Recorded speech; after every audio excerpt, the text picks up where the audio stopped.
Smiles, smiles, smiles everywhere, smiles everywhere, smiles on every Arsenal fan face you see as we close down onto the new next David Silva. And I have a very, very positive piece of news from Guillem Beleg and Fabrizio Romano in regards to Martin Odegaard. Well, guys, welcome back to Kossi's Arsenal podcast. My name is Kossi, and this is your early Arsenal transfer edition this early morning in this January the 23rd.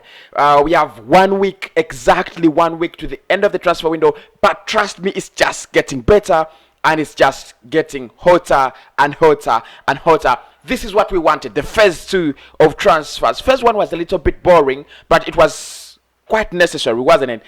We had to put out some players off the wage budget and try to plan some business. Now we are in the business. Arsenal is signing players for fun. I mean, within a span of 1 week, we could have 3 players. That is Ryan Betrand, Martin Odegaard, and Matthew Ryan. Smash the like button, get your comments in, and subscribe to the channel as well. We are gonna be discussing so much of that. We're gonna be discussing Martin Odegaard because he is arriving on the next hours, according to Guillem Beleg and Fabrizio Romano. I'm going to discuss that, and I'm going to give you something that's going to make your ears sweet, because Guillem Beleg thinks actually Emile Smith Rowe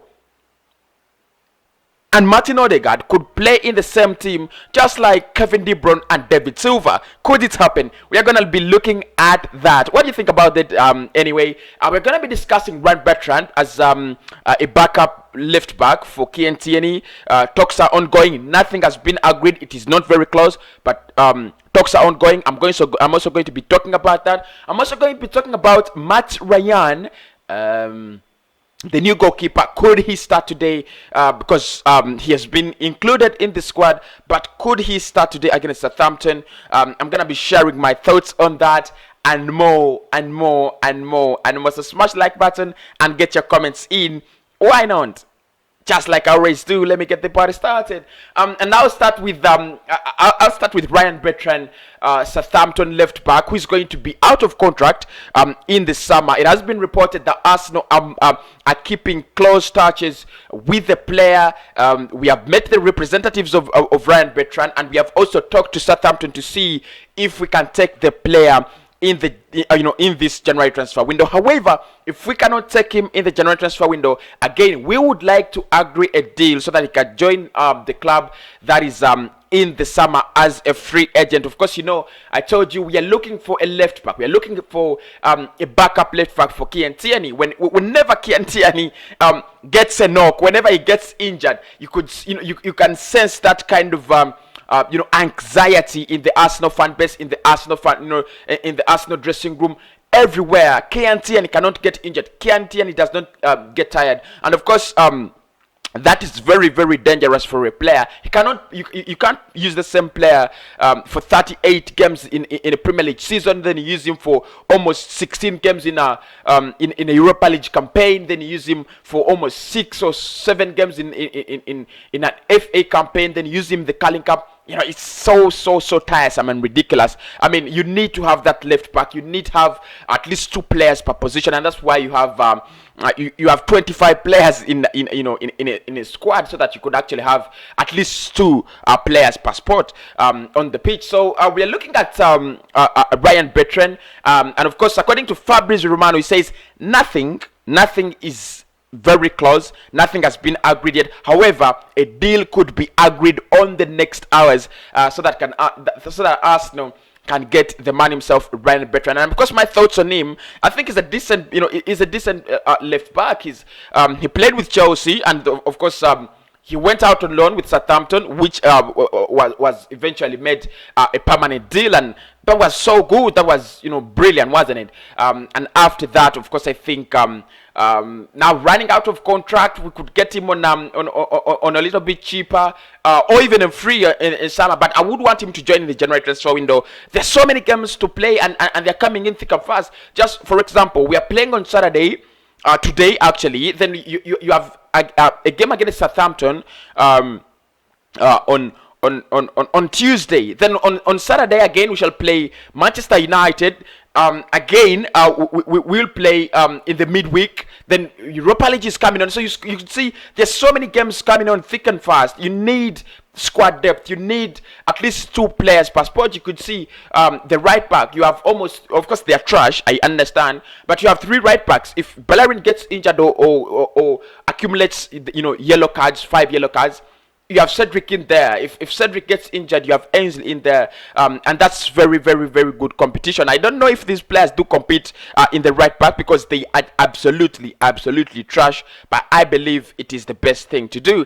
Let me move on to Martin Odegaard, because that's the story I know most of you are waiting for. Guillem Belleg, Fabrizio Romano have just confirmed it that this boy is chosen Arsenal. He has chosen Arsenal over Ajax and La Real. I mean, I need to pinch myself. Ajax. Who does another reputation of Ajax when it comes to developing those talents? Competing with Ajax for a young talent is like competing with Borussia Dortmund. It's so hard, and let me just tell you a story. In the summer, I saw Manchester United fighting for Jude Bellingham with Dortmund, and I was saying, are they having a laugh? Are they just having a laugh? You just can't fight Borussia Dortmund to such to such a talent. They know how to convince these players, but they have the evidence. They have players like Jadon Sancho. They have developed players like Nuri Sahin over time. So when I heard that Ajax had actually come into the mix for Martin Odegaard, the truth is I was a little bit scared. Ajax are that good, at developing young talents. They're going to make you the next big thing. Hakim Ziyech. They're going to make you something big, and we have seen a couple of talents that have come down from Ajax in the Netherlands. Thank God we did actually get Martin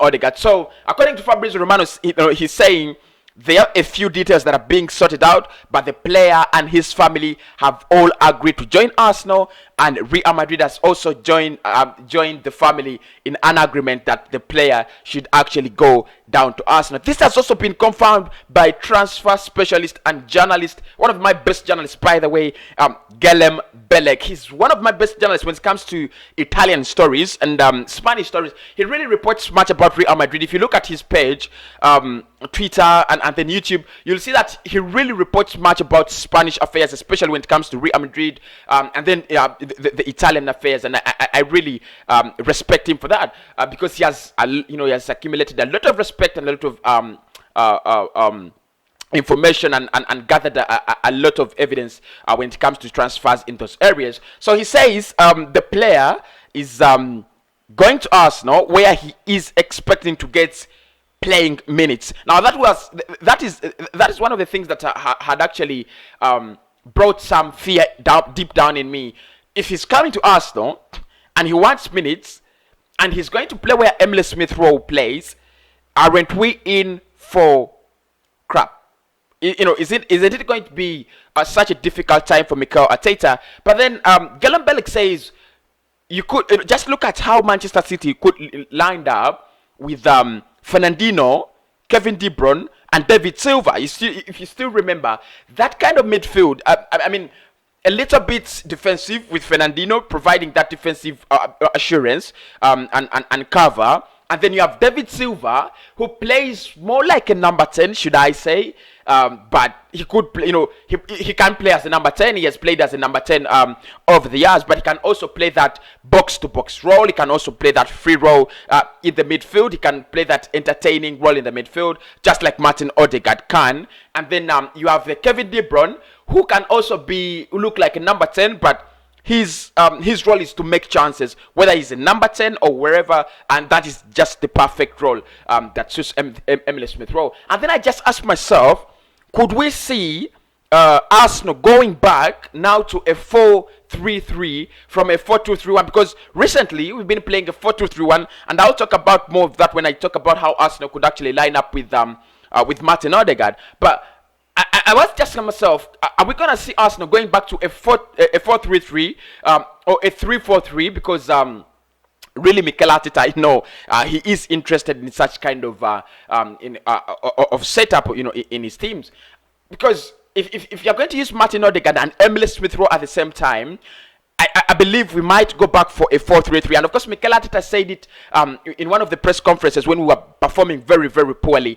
He did say that he wants to play a 4-3-3, but he doesn't have the quality of players he requires to play that formation. Now, he has Martin Odegaard, he has Emile Smith Rowe and Thomas Partey, which for me replicates or represents this.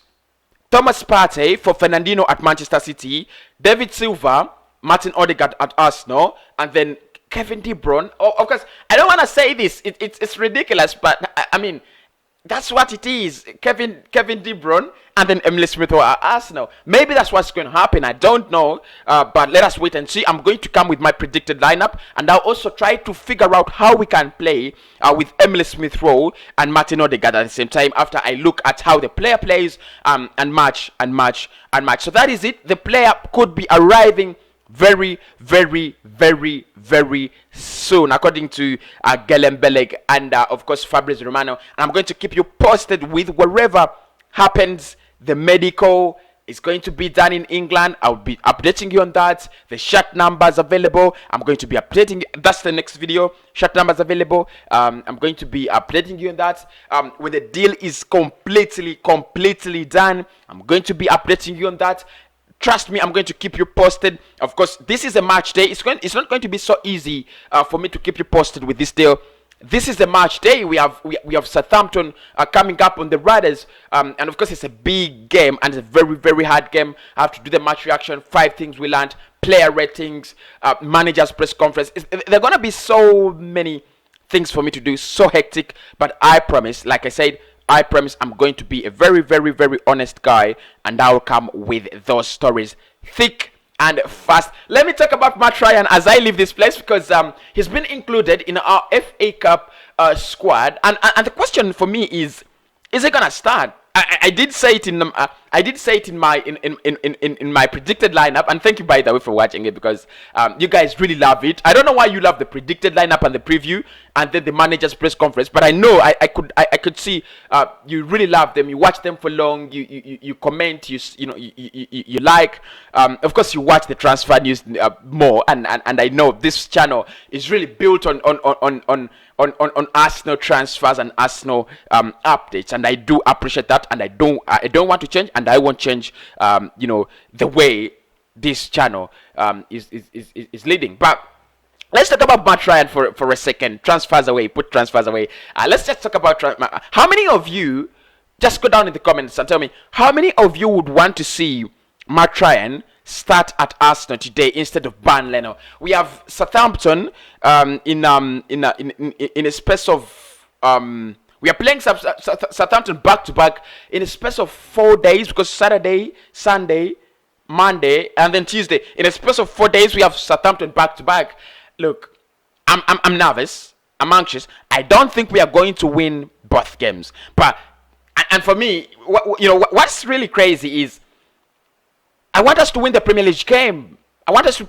It matters. We have to get to European places. Right now, Liverpool is crumbling. Chelsea is crumbling. Tottenham are not yet sure. We can get a chance to get in there and disorganize the order, of the top 4. But again, an FA Cup game is a one-off. Yeah, it's a one-off. I mean, you lose, it's gone. But is Matt Ryan actually ready to play for Arsenal right now? I don't know. I mean, he has not been at the club. He's not been training with anyone. He's not used to Thomas Partey. He's not used to the defenders. He's not used to the coaching staff. Everything looks new to him, and he looks new to us as well. But you know what? What a debut that would be. Trust me. And of course, Charles Watts did say the Arsenal correspondent for goal. He did say that Arsenal have signed him at such a moment for such moments, for such games. For abrupt times like this. Many games. Decisions have to be taken, and then you bring in a player like Matt Ryan. So let us wait and see. But like I said, be calm, and be excited. I'll speak to you very, very soon.